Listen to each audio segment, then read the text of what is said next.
नमस्कार दर्शक। विश्व में जितने भी धर्म पंथ प्रचलित हैं उनमें सनातन धर्म सबसे पुरातन है। इस धर्म की रीढ़ बैकबोन पवित्र चारों वेद जैसे ऋग्वेद, यजुर्वेद, सामवेद, अथर्ववेद तथा पवित्र श्रीमद् भगवद गीता है। प्रारंभ में केवल 4 वेदों के आधार से विश्व का मानव धर्म कर्म किया करता था। ये चारों वेद और गीता प्रभु दत्त यानी गॉड गिवन है।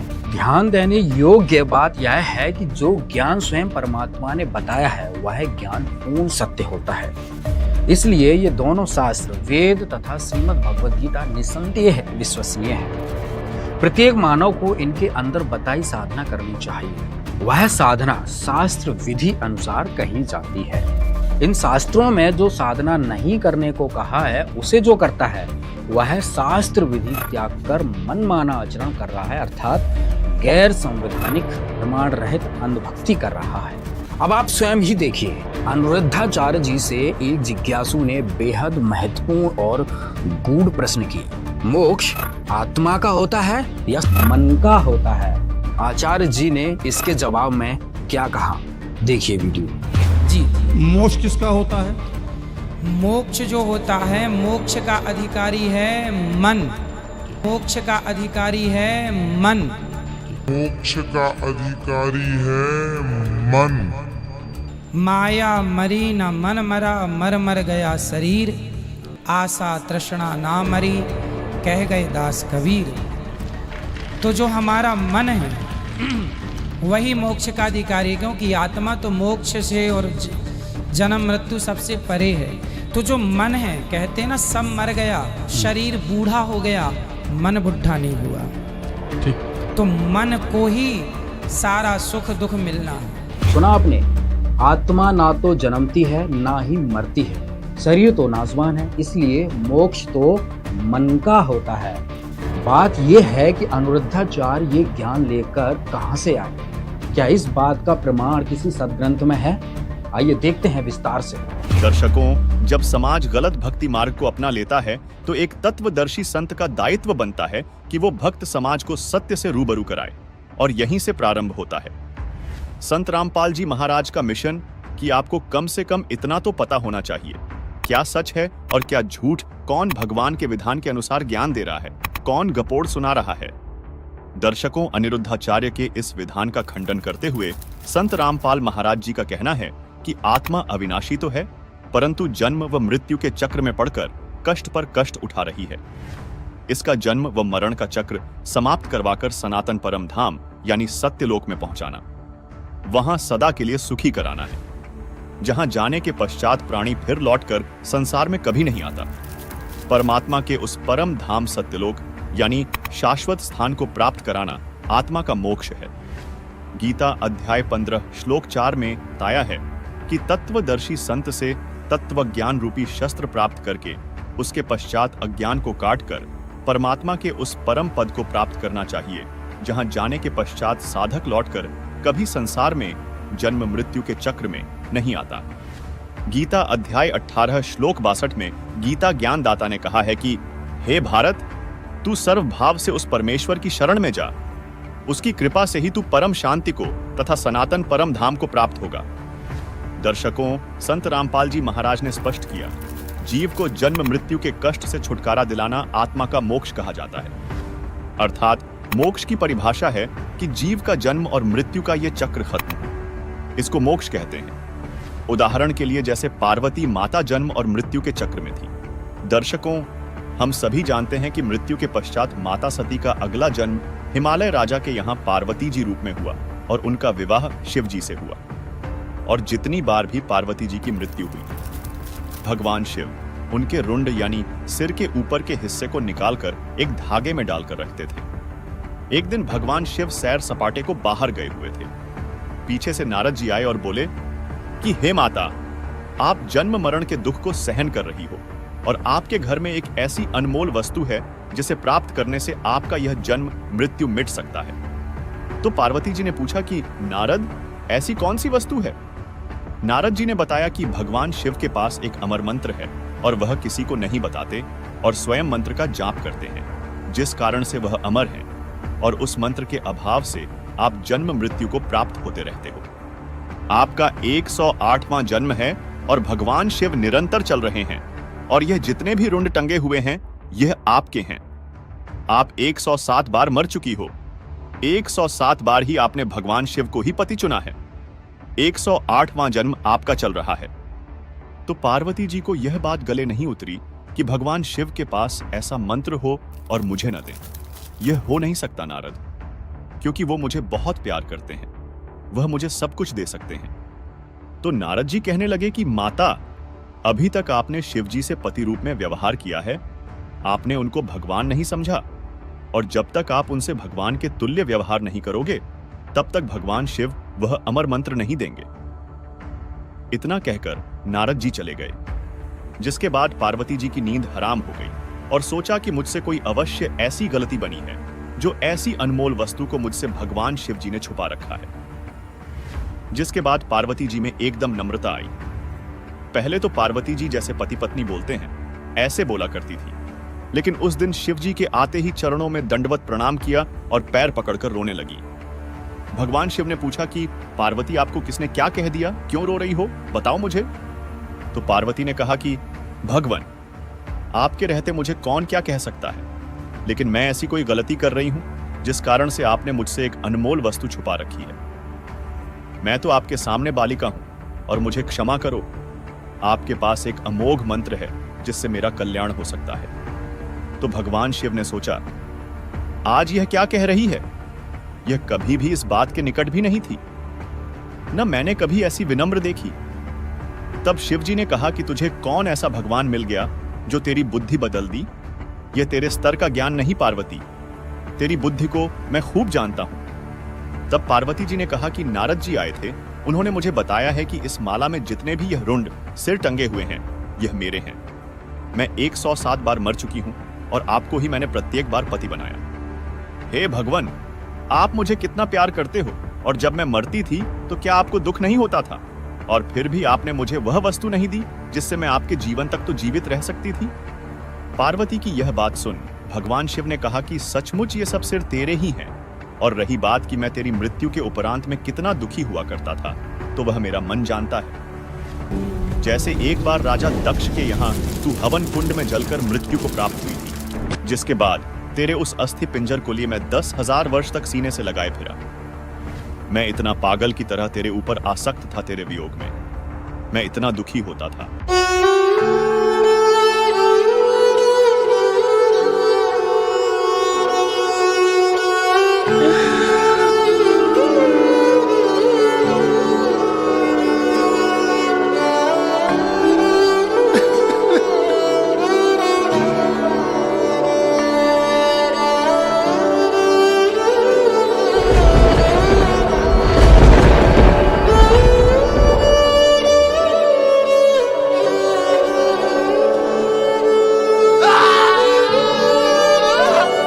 पार्वती ने कहा कि भगवान, फिर भी आपने मुझे यह मंत्र क्यों नहीं दिया जिससे मैं मरती नहीं और आपके साथ ही रहती।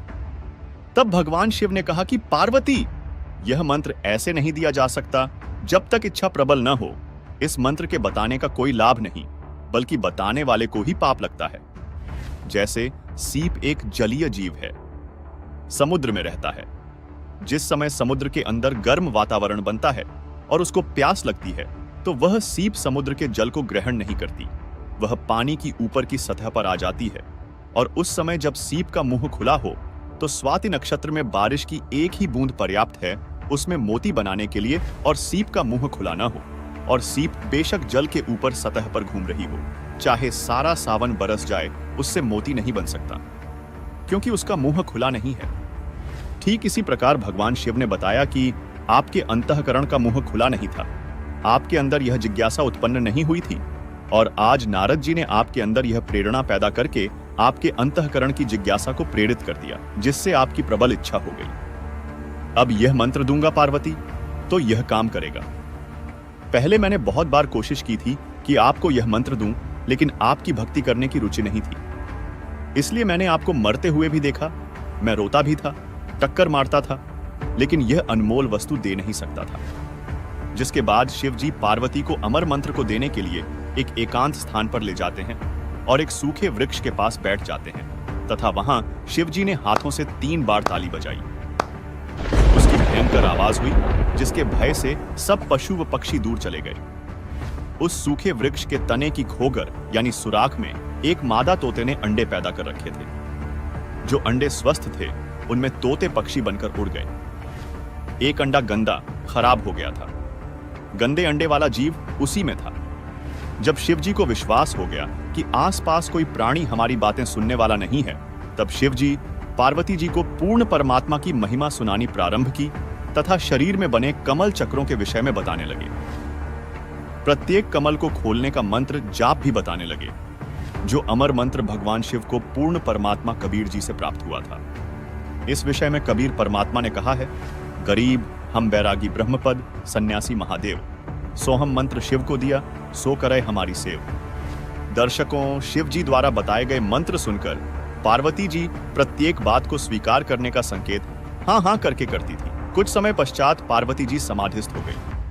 पहले तो पार्वती हाँ हाँ कर रही थी, बाद में वह गंदा खराब अंडा स्वस्थ होकर उसमें तोते का बच्चा बन गया और हाँ हाँ करने लगा, क्योंकि परमात्मा की कथा अधिकारी से सुनने से अधिक प्रभाव करती है।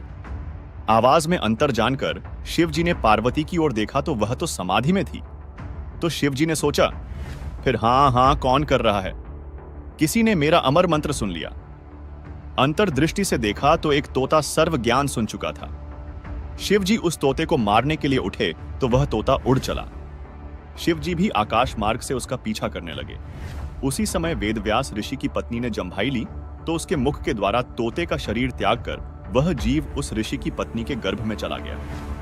यह देख शिव जी ने वेदव्यास जी की पत्नी से कहा कि आपके गर्भ में मेरे ज्ञान व भक्ति मंत्र का चोर है। उसने अमर मंत्र सुन लिया है, वह भी अमर हो गया। तब व्यास जी की पत्नी ने कहा कि हे भोलेनाथ, आप कह रहे हो कि वह अमर हो गया है। यदि वह जीव अमर हो गया है तो आप मारोगे कैसे? यह सुनकर शिवजी वापस पार्वती के पास आए और उन्हें समाधि से उठाकर वापस अपने निवास स्थान को चले गए। दर्शकों, जिस स्थान पर शिवजी ने पार्वती जी को अमर मंत्र दिया था, उस स्थान को आज अमरनाथ के नाम से जाना जाता है। जहां आज अमरनाथ का मंदिर है, वहां अपने कल्याण के लिए श्रद्धालुजन दर्शनार्थ जाते हैं कि हमारा मोक्ष हो जाएगा। लेकिन दर्शकों, अमरनाथ पर जाने से नहीं, उस अमर मंत्र से मोक्ष हुआ पार्वती जी का। यानी अमरनाथ एक स्थान है जहां पार्वती जी को वह अनमोल मंत्र प्राप्त हुआ था, वह अमर मंत्र जो भगवान शिव ने पार्वती जी को दिया। यह तो इतना अमर है, जब तक शिव जी रहेंगे तब तक पार्वती जी की मृत्यु पुनः नहीं होगी, और एक दिन पार्वती जी भी मरेंगी, शिव जी भी मरेंगे। यह अविनाशी नहीं है। पार्वती जी 107 बार मर चुकी थी, 108 बार जन्म चुकी थी, और उसका जन्म मरण का चक्र भगवान शिव ने मंत्र देकर समाप्त किया। भगवान शिव जी द्वारा दिए गए मंत्र से जितना इसकी मुक्ति होगी, इतनी इसकी आयु सेठ होगी, अर्थात निर्धारित हो जाएगी। जिस प्रकार भक्त ध्रुव का मोक्ष हुआ लेकिन पूर्ण मोक्ष नहीं हुआ, प्रमाण के लिए देखिए विष्णु पुराण प्रथम अंश अध्याय 12 श्लोक 93 को, जिसमें लिखा है कि देवताओं में से कोई तो केवल 4 युग तक और कोई एक मनवंतर तक ही रहते हैं, किंतु तुझे मैं एक कल्प तक की स्थिति देता हूं। दर्शकों, यहाँ एक सवाल यह उठता है कि जब भगवान शिव जी अमर नहीं है तो माता पार्वती भगवान शिव के मंत्र द्वारा अमर यानी मुक्त कैसे हो सकती है? इस प्रश्न का उत्तर संत रामपाल जी महाराज अपने सत्संगों में बताते हैं कि भगवान शिव जो साधना तथा मंत्र जाप करते हैं, उससे उनकी आयु अन्य देवों से अधिक है। अपनी आयु का अंत हो जाने पर शिवजी की भी मृत्यु होती है। इसी प्रकार पार्वती देवी की भी होगी। भगवान शिव तथा देवी पार्वती का अपनी आयु का अंत हो जाने पर अन्य 84 लाख योनियों का कष्ट भुगतना होगा। लेकिन गीता अध्याय 15 श्लोक 4 में कहा है, तत्वदर्शी संत से तत्वज्ञान प्राप्ति के उपरांत परमेश्वर के उस परम पद की खोज करनी चाहिए, जहां जाने के बाद फिर लौटकर कभी नहीं आते, कभी मृत्यु नहीं होती। लेकिन पार्वती की तो मृत्यु होगी, शिव की भी मृत्यु होगी। यह तो सिर्फ लिमिटेड मोक्ष है, और सतलोक में अनलिमिटेड मोक्ष होगा। गीता अध्याय 18 श्लोक 62 में गीता ज्ञानदाता ने कहा है कि हे भारत, तू सर्वभाव से उस परमेश्वर की शरण में जा, उसकी कृपा से ही तू परम शांति को तथा सनातन परम धाम को प्राप्त होगा। उसको कबीर साहिब ने सतलोक कहा है। संत रामपाल जी का जो मिशन है, उस सनातन परम धाम को प्राप्त कराना है, जहां जाने के बाद प्राणी फिर लौटकर संसार में नहीं आते। ये है मोक्ष। इसको कहते हैं पूर्ण मोक्ष। इसी के बारे में आदरणीय संत गरीबदास जी महाराज जी ने अपनी वाणी में कहा है, चार मुक्ति जहां चंपी करती, माया हो रही दासी, दास गरीब अभय पद पर से, मिले राम अविनाशी। दर्शकों, संत रामपाल जी महाराज द्वारा दिए तत्वज्ञान रूपी रोशनी से गीता जैसे पवित्र शास्त्र से सिद्ध हुआ कि मोक्ष मन का नहीं जीवात्मा का होता है। दर्शकों, अभी आपने जाना कि मोक्ष की परिभाषा क्या है और कैसे प्राप्त होता है। साथ ही आपको मन के बारे में भी बता देते हैं कि ये मन क्या है, आत्मा और मन में क्या अंतर है। हम इतने अज्ञान से सने पड़े हैं, रंगे पड़े हैं। जब तक हम आंखों नहीं देख लेंगे सदग्रंथों को, तब तक ये मन आपको भक्ति पर लगने नहीं देता। ये एक काल का दूत है, इसने आत्मा के साथ छोड़ रखा है अपना एलिमेंट, और आत्मा भगवान का अंश है, उस सत्य पुरुष का, कबीर साहब का, और ये मन इस काल का अंश है। और इस आत्मा को जब ज्ञान हो जाएगा, फिर ये मन कुछ नहीं बिगाड़ पाता। ये कोशिश तो इसका स्वभाव तो होता ही है बकवाद करने का, लेकिन आत्मा इसको घसीट लाएगी, गलत रास्ते से वापस सेट रखेगी। अब ये आत्मा को घसीट ले जाता, जहाँ चाहे बकवाद करवा देता है। चोरी, ठगी, बकवाद, रिश्वतखोरी, शराब पीने की आदत पड़ जाती है, मांस खाने की सर्कमस्टांस बना देता है। और जब आत्मा को परमात्मा का ज्ञान होगा, परमात्मा का सहयोग इसे प्राप्त होगा विधिवत, तो फिर ये इससे प्रबल है, बहुत प्रबल है, और उस ज्ञान के आधार से ये फिर डगमग नहीं होगी। तो दर्शकों, जैसा कि आप सभी जानते हैं, ईश्वर अंश जीव अविनाशी। यह जीव आत्मा परमात्मा का अंश होने से अमर यानी अविनाशी है, लेकिन कर्म बंधनों में बंधने के कारण यह जीवात्मा 84 लाख योनियों में भरमती भटकती रहती है, तथा यह मन काल का एजेंट है। मन का मोक्ष हो ही नहीं सकता, क्योंकि मन तो खुद शैतान यानी काल ब्रह्म का अंश है। दर्शकों, जिस अमर मंत्र को शिव जी ने पार्वती जी को दिया था, आज वही अमर मंत्र एकमात्र अधिकारी तत्वदर्शी संत रामपाल जी महाराज द्वारा प्रथम दीक्षा में दिए जाते हैं, तथा संत रामपाल जी महाराज दूसरे चरण में 2 अक्षर का सतनाम और तीसरी बार में सार नाम देते हैं, जिसका संकेत पवित्र गीता अध्याय 17 श्लोक 23 में है, जिससे साधक का पूर्ण मोक्ष हो जाता है। अतः आप सभी से प्रार्थना है, मोक्ष प्राप्ति के अमर मंत्रों की संपूर्ण जानकारी के लिए अवश्य देखिए संत रामपाल जी महाराज के अद्वितीय सत्संगों को प्रतिदिन संत रामपाल जी महाराज YouTube चैनल पर। दर्शकों, अनिरुद्धाचार्य जी को यही ज्ञान नहीं है कि मोक्ष कराना किसका है। यही हाल वर्तमान में सभी पवित्र हिंदू धर्म के वर्तमान धर्म प्रचारक, गीता मनीषी, आचार्य तथा शंकराचार्य व सब महामंडलेश्वरों का है।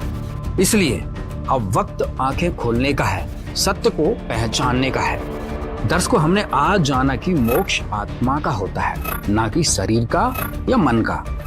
हमें शास्त्रों का सही ज्ञान प्राप्त करके ही इस जन्म मृत्यु के चक्र से मुक्ति मिल सकती है।